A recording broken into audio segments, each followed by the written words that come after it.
The developer's practices increase flood risk for people in Colony Ridge as well as those downstream. In the development, erosion threatens property. Downstream, sediment reduces the conveyance of streams, increasing flood risk.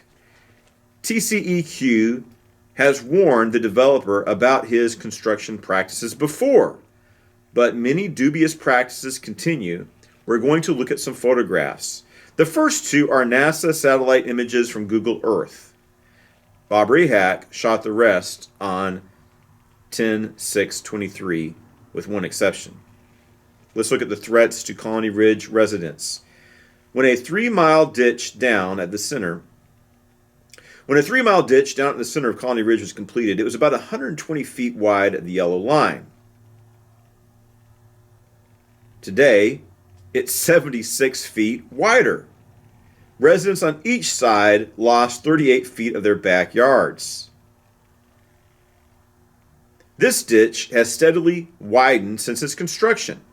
Without backslope interceptors,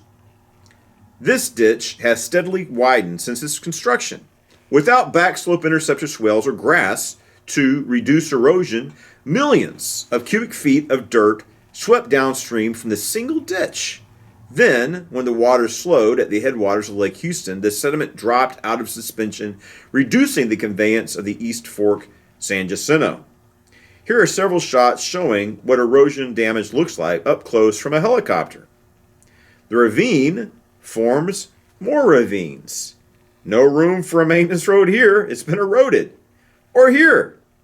Virtually every ditch in Colony Ridge has erosion and compliance problems. Here's another one. No maintenance road, no backslope interceptor swales, no grass on the sides of the ditch. Note, home on the right has no back fence. What happened to it? Note, piles of dirt stored where they can erode back down into the ditches.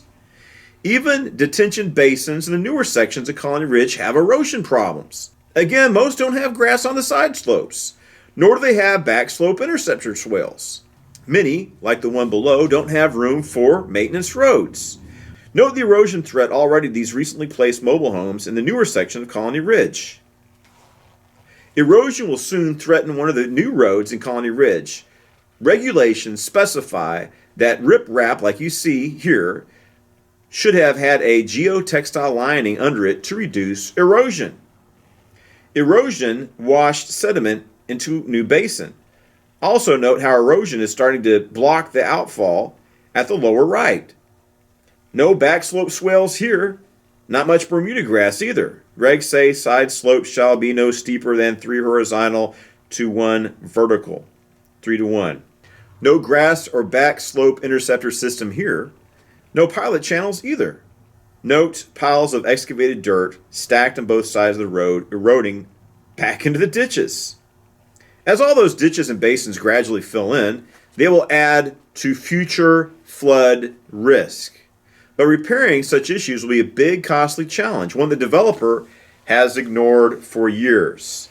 Now let's look at threats to downstream residents. All this erosion also continues to downstream flooding and likely violates Section 11.086 of the Texas Water Code. It states that no person may divert the natural flow of surface waters in this state in a manner that damages the property of another. Where does all this eroded sediment eventually go? Well, to Lake Houston, of course. This is the East San Jacinto downstream from Colony Ridge. This photograph was taken Thursday, October the 5th, 2023, the same day as the shots above. The river slows down where it meets the headwaters of Lake Houston. This causes sediment to drop out of suspension. Harris County, the city of Houston, and the state just finished a major dredging effort on the East Fork that cost the public tens of millions of dollars. Before dredging, it looked like this. This is the East Fork mouth bar after Imelda and before dredging. This bar grew from 4,000 feet between Harvey and Imelda. But the cost is only part of the issue. Reduction in the river's conveyance contributed to the flooding of thousands of nearby homes during Harvey and Imelda. Harris County Commissioner's Court may address these issues on Tuesday. Drainage is a public safety issue, and it's not the only one caused by the developer's disregard for the regulations. Colony Ridge has filled in wetlands. TCEQ has also documented problems with the Colony Ridge sewage system that led to 48,000 gallons of fecal matter escaping into Lake Houston, the source of drinking water for 2 million people. This means that Trey Harris is pumping raw sewage into our drinking waters. Colony Ridge doesn't have enough fire hydrants or water pressure to comply with Liberty County Fire Code. What happens if a fire breaks out during a drought? I mean, the whole Tri-County area could burn down. Hundreds of people could die. But Ernest Bales has made sure that Trey Harris can operate with impunity. Trey Harris, because of Ernest Bales empowering him, can do whatever the hell he wants without accountability, any accountability whatsoever. And we'll talk more about that at the end of this article here. Harris County's Commissioner Court may discuss these problems on Tuesday at the request of Precinct 3 Commissioner Tom Ramsey, P.E. See item 406 of the agenda.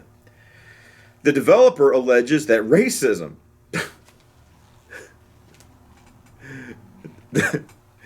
I'm sorry. The developer alleges that racism motivates the criticism of his Hispanic development. But racism does not explain flooding, feces, and fire. The failure of a developer to follow regulations shouldn't pit Liberty County against Harris County, rich against poor, Democrats against Republicans.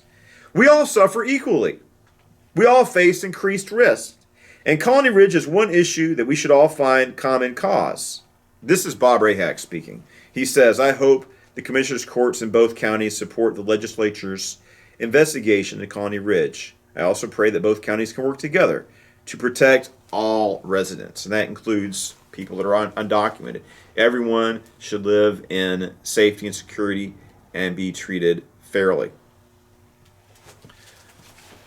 So fundamentally, the problem with Colony Ridge, the problem of Colony Ridge, can be traced down to one person particularly, and that is State Representative Ernest Bales, who created Colony Ridge with House Bill 4341. Now, he'll protest that, says, well, Trey Harris and John Harris, they started that development before, but he created this legislation. You can understand that our Attorney General, whom Ernest Bales impeached, did an investigation to this issue. And I recommend that you watch, or that you read this letter for yourself. Now, I have done an audio version of this letter so you can listen to it on my YouTube channel, but let's listen to what he says in conclusion. It says, this is from Attorney General Ken Paxton, I'm beyond disappointed in Representative Bales for apparently working to enrich specific developers, that means John and Trey Harris, at enormous expense to the rest of the public and reducing the quality of life for their own constituents. I have watched journalists and politicians alike downplay this problem. In lockstep, they minimize the scale, cost, and worst of all, the unjust deprivation of self-governance endured by the people of Texas, who never ascended to the creation of a sprawling, unincorporated, ungoverned zone that caters in no small part to other county citizens, other country citizens, non-citizens. We have to indebt ourselves and spend money that we don't have to cater to illegal aliens who come over here to live off our largesse, and we're struggling ourselves. And Trey Harris and Ernest Bales want to put a heavy burden on the people of Liberty and San Jacinto County. At the same time, we see such crime going on in that area and cartel activity that not only is this, it's exploiting us, exploiting the illegal aliens that are living there, the undocumented people. It's exploiting this whole thing. It's the exploitation of the citizens of San Jacinto and Liberty County. But it's also placing a heavy burden on us that we can barely afford. We can barely make ends meet for ourselves, and now they want to place this huge burden of people who are non-citizens, they have to live off our largesse, and we can't afford it. And then not only that, it's not safe. We have murderers attracted to this area because of the sanctuary zone, sanctuary city created by Ernest Bales. So it says, we never assented or consented, we didn't do either one, to the creation of a sprawling, unincorporated, ungoverned zone that caters in no small part to other countries' citizens, but forces us to pay for the associated cost. So what happened is Ernest Bales created, it's actually illegal.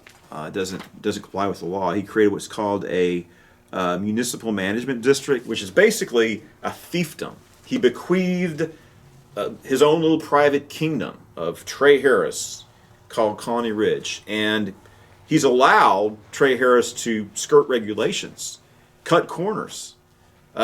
Just read this letter. It's disgusting.